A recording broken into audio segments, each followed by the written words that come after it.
Salam əziz şagirdlər, hər vaxtınız xeyir olsun. Deməli 28 dekabr 2025-ci ildə keçirilmiş OTK 11-ci sinif buraxılış suallarına izahına baxaq. İnşallah köməyimiz dəyər hər biriniz üçün. Sualına tanış olaq. A və B rəqəmləri üçün 0,A dövrdə B çıxaq 0, dövrdə B bərabər 2-də 1 olarsa A-B fərqini tapın. Biz saf dövr və qarşı dövr olmuş kəsrlərin xassəsindən bildik ki, 0 dövrdə A, 0,10-da A dövrdə B-ni yaza bilərik ki, 90-da AB 2 rəqəmli ədəd çıxaq A, çıxaq saf dövr olmuş kəsir 9-da B bərabərdir 2-də 1. Yaza bilsək, məxrəcləri bərabərləşdirsə, hər birinin ortaq məxrəci 90-dır.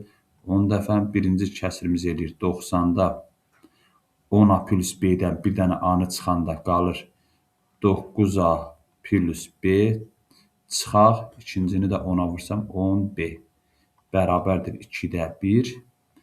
Alırıq ki, sürətdə 9A-dan 9A olduğu kimi qalsın, B-dən 10B-ni çıxanda çıxaq 9B bölək 90 bərabərdir 2-də 1. Deməli, buradan sürəti alırıq ki, 90-da 45 imiş ki, ixtisar gedəndə 2-də 1 qalıb. 9 vuraq A çıxaq B bərabərdir 45-dirsə, A çıxaq B bərabər olar neçəyə? 5-ə. Deməli, A-B fərqi 5-ə bərabərdir. D bəndi. Keçək növbəti sualımıza. Bərabərsini ödəyən E-nin tam ədədlər sayını tapın. Gəlin, bunun məxrəclərini bərabərləşdirək. Məxrəclər neçə edir? 24-də 12-dirsə 2-yə vuranda 2, sürəti 2-yə vururuq. 2-yə. Kiçikdir 24-də 2N plus 1, o da kiçikdir. 3-ü də 24-də tamamlasaq, 24-də 8. Deməli, sürətimiz 2-dən böyük, 8-dən kiçikdirsə, 2N plus 1-imiz böyükdür. Daha doğrusu kiçikdir 8-dən, böyükdür 2-dən. Hər tərəfdən 1-i çıxaq. 2N böyükdür 1-dən, kiçikdir 7-dən. N də böyükdür 0,5-dən. Hər tərəfi 2-yə bölürəm. Kiçikdir 3,5-dən. 0,5-dən böyük, 3,5-dən kiçik tam ədədləri soruşduğuna görə 1 var, 2 var, 3 var. Sayını soruşursa 3 sayda. Keçək növbəti sualımıza.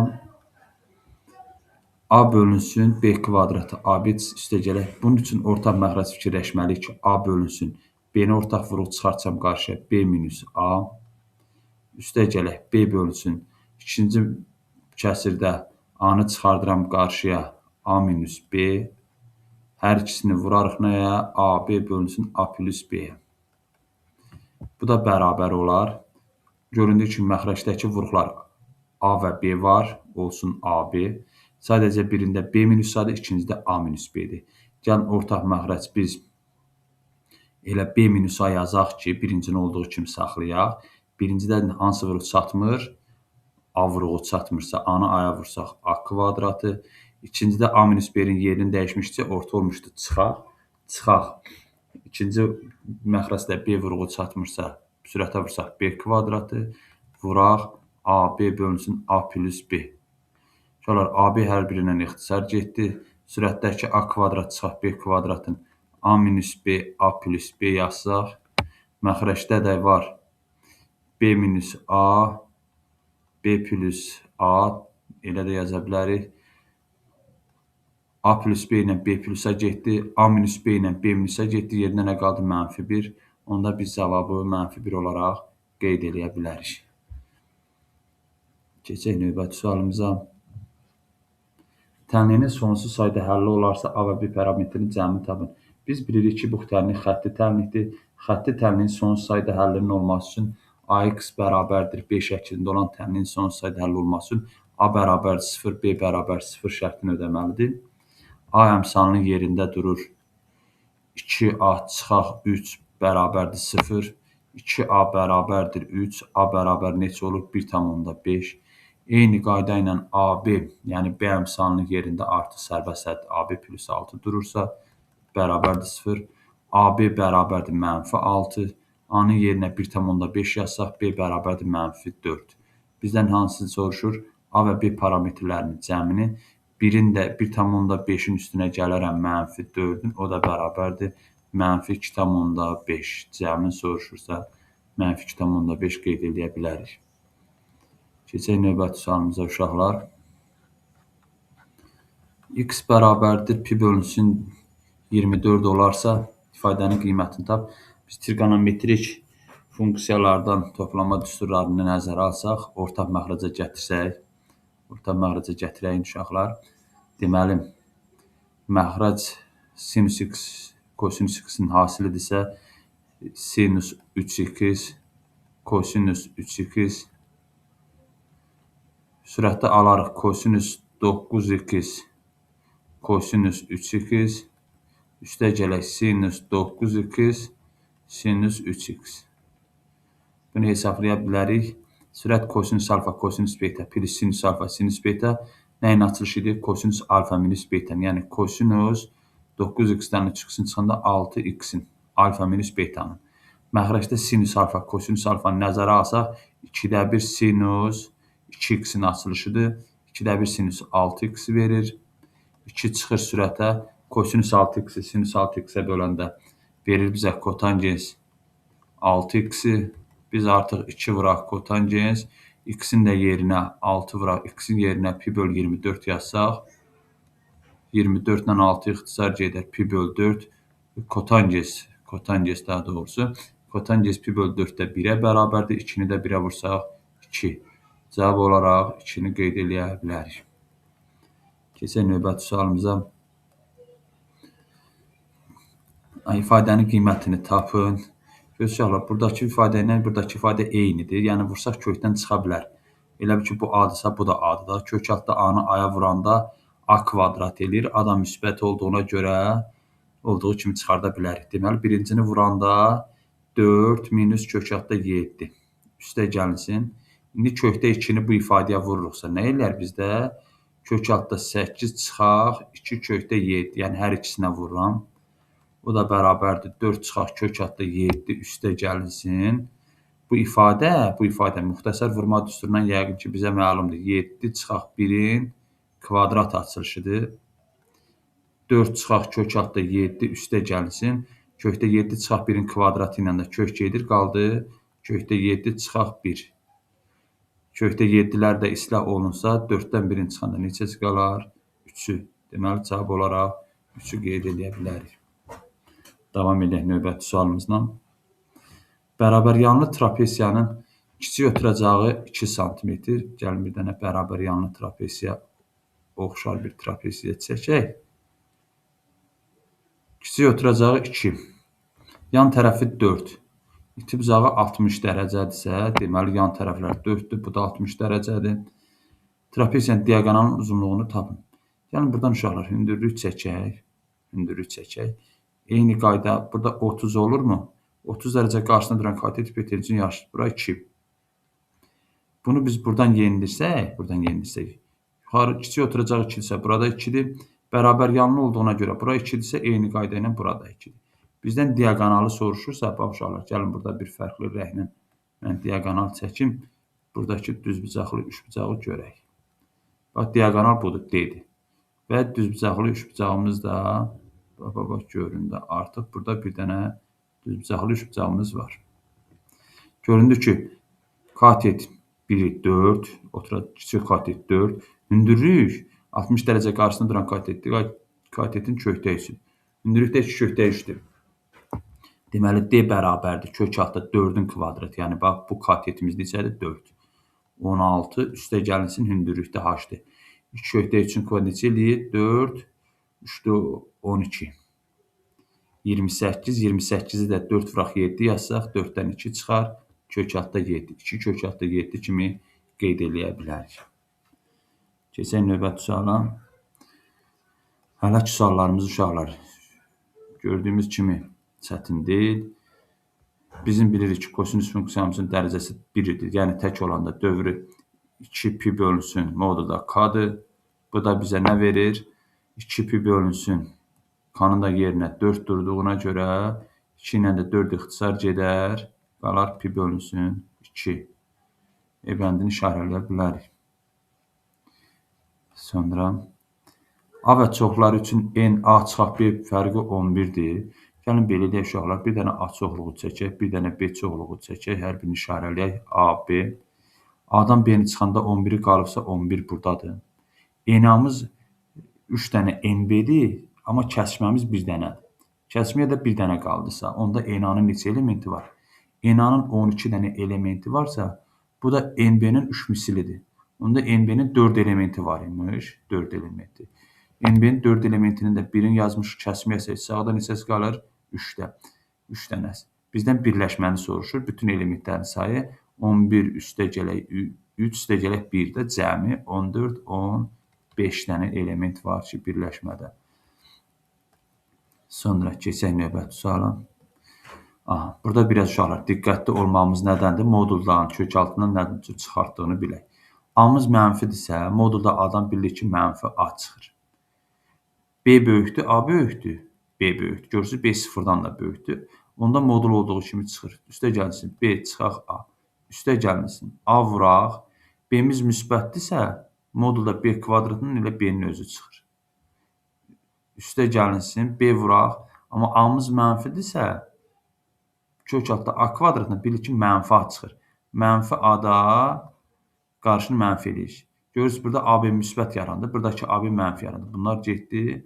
Nə qaldı? B-miz müsbətdir, amma A-larımız mənfidir. B çıxaq 2A alındı. Yəqin ki, hesablama səhv eləmədiksə, cavab elə bu ola bilər. B çıxaq 2A. Sonra 41-ci suala baxaq. YAD bucağı DAB bucağına bərabərdir. YAD bucaq, YAD alfadırsa, DAB. Deməli, bu tən böləndir. Burada alfadır. Bucaq FCD, yəni bu ikisi deməkdir ki, tən bölənlərdir. Düzdür? Tən bölənlərdir. B bucağı 80 dərəcədir. Biz qayda olaraq belə bir qayda bilirik də, bax, uşaqlar. Belə bir qayda bilirik də, bu 3 dənə bucağın cəmi neçə olmalıdır? Alfa, beta, qamma üçünün 360-dır. Bura 80 dərəcədirsə, ikisinə nə qalır? 360-dan 80-i çıxsaq, ikisinə qalır 280. Bu da tən bölənlərdir deyin, tən bölənlərdir deyin. Onda hər ikisinin cəmi neçə olur? 140. Deməli, alfa ilə betanın cəmi neçə oldu? 140 dərəcə. Yəni, burada betaları işarələyirəmsə, bizdən AD-cini soruşur, bizdən buranı soruşursa, yəni, belə deyək də, burada göstərək, bura alfa idi, bu birisi beta idi, bura olsun x. Buradakı 4 bucaqlıdır, cəmi 360 olması üçün 140-ın da üstünə 80 gələndə neçə elədi? 220 dərəcə. Deməli, x-imiz 140 dərəcə olsun ki, toplananda 360 eləsin. Cavab E bəndinə uyğundur. Yəni, 4 bucaqlının daxili bucaqlarının cəmi 360 dərəcədir. Sonra, x çıxaq 3-ün funksiyası aşağıda hansı yanlışdır? Bilirik ki, x çıxaq 3-ün qrafiki deyəndə x kvadrat parabolasını 1, 2, 3 vahid sağdan keçirdirik. X-imiz 0 olanda y-imiz 9 nöqtəsindən keçən və x oxuna toxunan parabola əyrisidir. Görə şərtlərimiz hansıdır? X bərabərdir 3 simmetri oxunun tənliyidir. X bərabər 3 düzdür. Apsis oxuna 3-0 nöqtəsində toxunur. Bəli, x-ə 3-0 nöqtəsində toxundu, düzdür.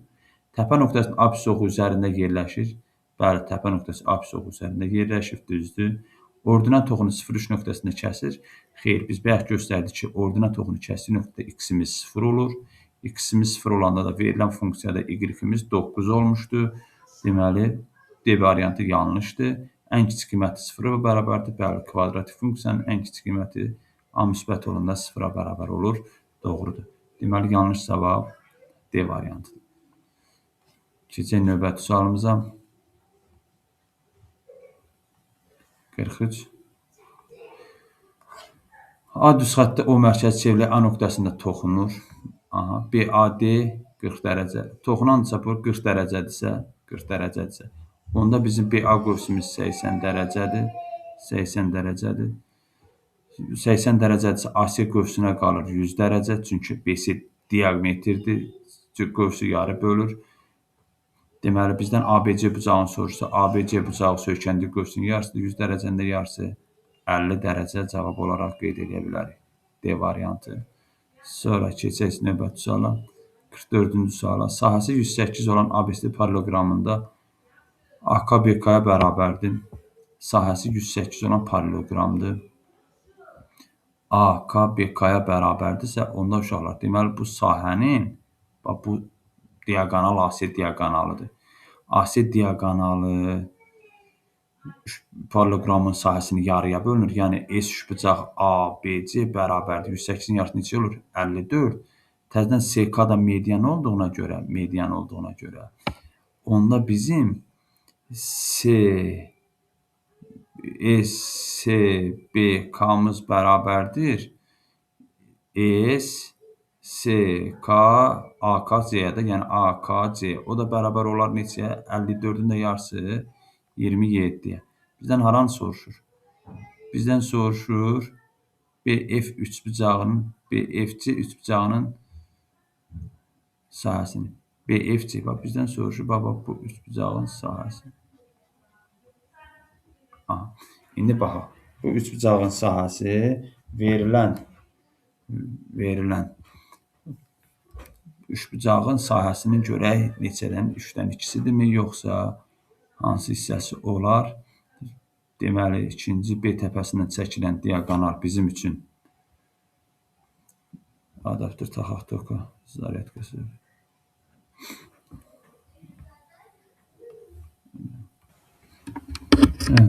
Davam edir uşaqlar. Üzr hesab edin zaryadka. Geri qaydaq görək harda qalmışdıq. Deməli, əziz şagirdlər, bayaq hardadır? Buradadır. Sahəsini tap. Bizdən bax bu kiçik hissənin sahəsini soruşur. Düzdür. Burada görürsünüz ki, BK-da mediandır. BD-də mediandır. Deməli, biz A təpə nöqtəsindən bir dənə də median çəksək, ABC üçbucağını görürsünüzlər. Medianlar kəsişdiyi nöqtə F-dir. Medianların kəsişmə nöqtəsində üçbucaq neçə dənə bərabər üçbucağa bölünür? 2, 3, 4, 5, 6 dənə üçbucağa bölünür. Düzdür? 6-dan neçəsi işarələnibdir? İkisi. Onda biz axtardığımız S, B, F, C üçbucağın sahəsi S, A, B, C-nin sahəsinin 6-dan 2-sidir, yəni 3-dən 1-idir. 3-dən 1-i. ABC-nin sahəsi neçə tapmışıq? ABC-nin sahəsi lazımdır bizə 54. 54-ün də 3-də 1-i eləyər neçə? 18. Deməli, sahəmiz 18 olacaq. Yəni, heç o biri sahələri tapmağa ehtiyac qalmadı. Davam eləyək. Usta işin 5-də 2 hissəsini yerinə yetirirsə, işin neçə faizi yerinə yetirilməmiş qalar? Daha doğrusu 8-də 5 hissəsi. Deməli, 8-də 5-in yerinə yetiribsə, birdən 8-də 5-in çıxarıq, qalar. 8-də 3 hissəsi yetirilməmiş qalıb. Bunu da faiz şəklində göstərmək istəyiriksə, kəsr faiz şəklində göstərəndə 8-də 3-ü vursaq 100-ə, o da bərabərdir. 100 ilə 8 gedir, 12 onda 5 qalır. 12 onda 5-i də 3-ə vursam, 37,5 faizi qalmış olar. 37 onda 5 yaza bilərik. Sonra ABC üçbucağında AB BC-yə bərabərdir. Yəni, bərabər yanlış bucaqdır. Alfadırsa, bu C bucağı da alfadır. AD 2-dir. BD 10-dur. BDC 60-dır. BDC, bu bucaq 60 dərəcədir. Və AC tərəfin uzunluğunu tapın. AC ümumi soruşur. Gəlin görək, birinci ilk baxışdan bərabər yanlış bucaq olduğuna görə təpə nöqtəsi çəkilən hündürlük oturacağı yarı bölünürmü? Ümumi bura 10-dursa, onda 60 dərəcədirsə D bucağı, yuxarı bucağa nə qalır? 30 dərəcə. 30 dərəcə qarşısında duran katet hipotenüsün yarısına 5 oldu mu? Onda A-dan mərkəzə qədər məsafə neçə oldu? 7. Hündürlük oturacağı yarı böldüyünə görə, onda mərkəzdən C-yə qədər də məsafə 7 olur. Ümumi neçədir? Ümumi oldu 14. Deməli, AC tərəfimizin uzunluğu 14 oldu. Davam edək. X, Y, Z ədədləri üçün gəlin belə eləyək. X-ə deyək 5K, Y-ə deyək 4K, Z-ə deyək 2K. Qiymətləri yerinə yazaq. XY 20K-nın kvadratı üstə gələk YZ üstə gələk 8K-nın kvadratı bərabər 112. 28K kvadratı bərabərdir 112. K kvadratı bərabərdir 4 dəfə düşür, eləmi? 4-ə K da bərabərdir müsbət 2-yə. K müsbət 2-dirsə, X-imiz oldu 10, Y-imiz oldu 8, Z-imiz də oldu 4. 18 cəmi neçə edir? 22. Sonra 48-ci suala baxaq. P çoxhədicinin dərəcəsi 5, Q çoxhədicinin dərəcəsi 8 olarsa, P-nin dərəcəsi 5-dirsə, P kubunun dərəcəsi neçə olacaq? 15. X üstü 15 vuraq. P-nin dərəcəsini verib 5. Yəni X üstü 5 üstə gəlsin. Q-nun da dərəcəsini verib 8. Bu da olsun Y üstü 8.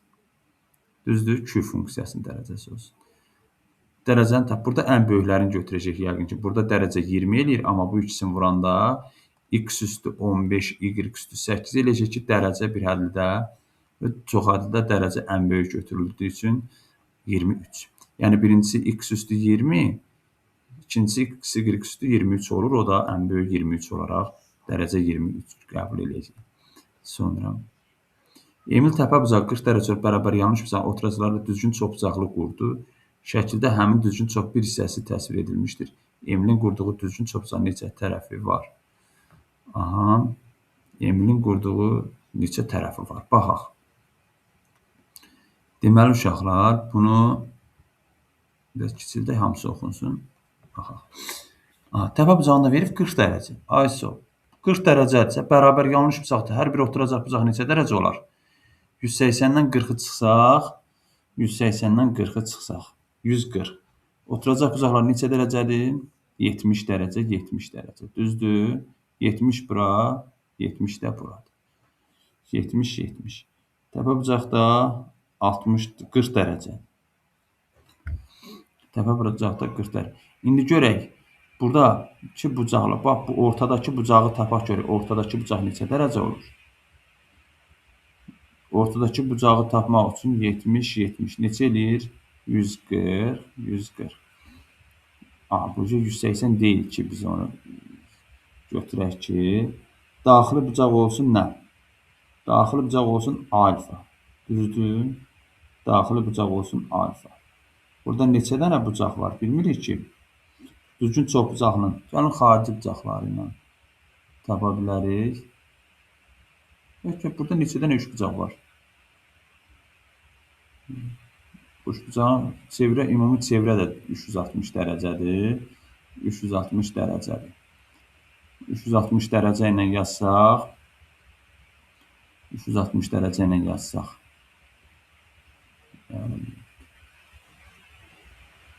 davam edək şəkillər. Yazaq. Nə almışdıq burada? Təpəbucağı 40 dərəcədirsə, oturacaq bitişik bucaqlar 70-70 olduğuna görə, deməli, eyni qayda ilə bu bir üçbucağında bucağı 70 dərəcədir. Düzdürmü? 70 dərəcədir. 70, 70, 140. Ortadakı bucaq neçə dərəcədir? 60 dərəcədir. Bax, elə bilin ki, belə bucaq deyirik də. Bir dənə bunu çəkək, bir dənə bunu çəkək. Belə bir bucaqlar çəkək. Bura da 70, bura da 70, orta 60. Onda bu daxilə nə qalır? Tam bucaq alınır da. Tam bucaq 360 olduğuna görə 130, 200, onda daxil bucaq neçə oldu? 160. Deməli, burada yaranan çox bucaqlı bir daxil bucağı neçədir? 160 dərəcə.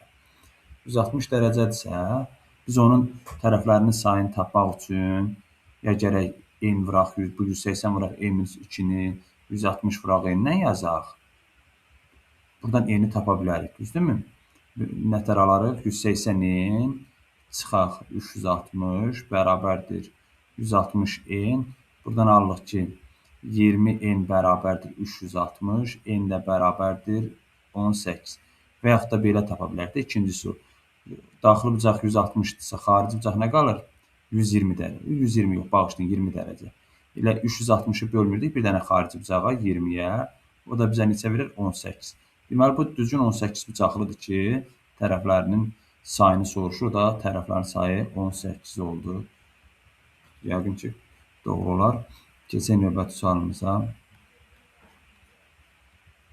Koordinat oxlarını B-6, 0, 0 nöqtələrində kəsin çevrənin tənliyini yazın. Deməli, çevrənin tənliyi A nöqtəsi neçədədir?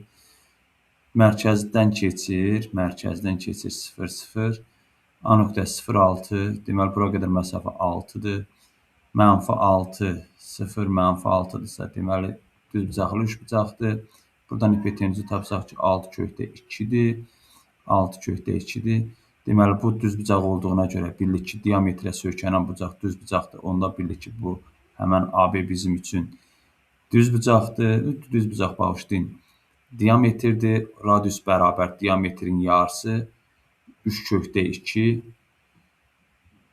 3/2. İndi mərkəzin koordinatlarını tapmalıyıq. Onsuz da bildik ki, parçanın orta nöqtəsinin koordinatları, uc nöqtələrin koordinatları fərqinin düsturumuz var da, iki nöqtə arasındakı məsafə və yaxud da ki, parçanın orta nöqtəsinin koordinatları da x1 plus x2-nin yarısı, y1 plus y2-nin yarısı.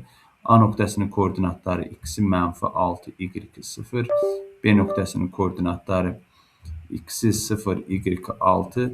Biz mərkəzin koordinatlarını tapanda parçanın orta nöqtəsinin koordinatlarını tapırıqsa, parçanın orta nöqtəsinin koordinatları -6 ilə 6-nın cəmi, -6 ilə 0-ın cəmi -6 yarısı -3, 0 ilə 6-nın cəmi 6 yarısı -3, mərkəz oldu -3, -3. Onda yaza bilərikmi? X minus A-nın kvadratı, A -3 olur plus 3-ün kvadratı, üstə gəlsin y minus B-nin kvadratı, yəni y minus 3-ün kvadratı bərabərdir R kvadratı. R-imiz də 3/2 isə kvadrat neçə eləyər? 18. Yəni çevrənin tənliyini bu cür göstərə bilərik. Keçək növbəti sualımıza. Satışda çıxarılan parçaların hər metrinin 30 manatdan satışı 24 manat gəlir gətirir. 25 manatdan satış isə 16 manat ziyan edir. Neçə metr parça satışa çıxarılıb? Deməli, x metr parça satışa çıxarılıbsa, 30 manatdan biz 30 manatdan satsaq, alarıq 32, 24 manat gəlir varsa, deməli, bunun maya dəyəri 32 çıxaq 24 olar. Amma 25 manatdan satış eləsə, 25x deyir, 16 manat ziyan eləyər. Deməli, bunun üstünə 16 gəlsək, maya dəyərini verər. Bu qiymət bərabər olmalıdır. 25x-i keçsək 32-in yəni nə qalar? 5x bərabərdir 24-ü keçirirəm 16-nı yəni eləyər 40. X bərabərdir 8. Neçə metr parça satışa çıxarılıb? Yəqin ki, 8 metr çıxarılmış olar. Sonra davam edək. SN ədədi silsiləsinin ilk yeni həddinin cəmidir. S14 çıxaq. Ədədi silsilənin yenicə həddinin cəmi düsturlarını yaza bilsək, bəlkə də hesablaya bilərik. Baxaq S14 üçün düsturumuza. Bizdə nəsə problem yaranır. S14 üçün düstur yazaq. 2A1 üstə gəlinsin n-1 dənə D, yəni 13 dənə D bölə 2 vuraq 14 çıxaq. S11 üçün düstur yazaq. 2A1 üstə gəlinsin 10 dənə D bölə 2 vuraq 11 bərabər 225 verib. İxtisar eləyək bunu 7-yə. Nə alarıq? 14 dənə A1 üstə gəlinsin 91 dənə D çıxaq. 2 ilə də sürətdən 2-ni çıxardaq mötərizə xaricinə nə qalır? A1 üstə gəlsin 5D. A1 üstə gəlsin 5D-ni də 11-ə vuranda çıxaq 11 A1 çıxaq. Neçə D qalır? Neçə D qalır?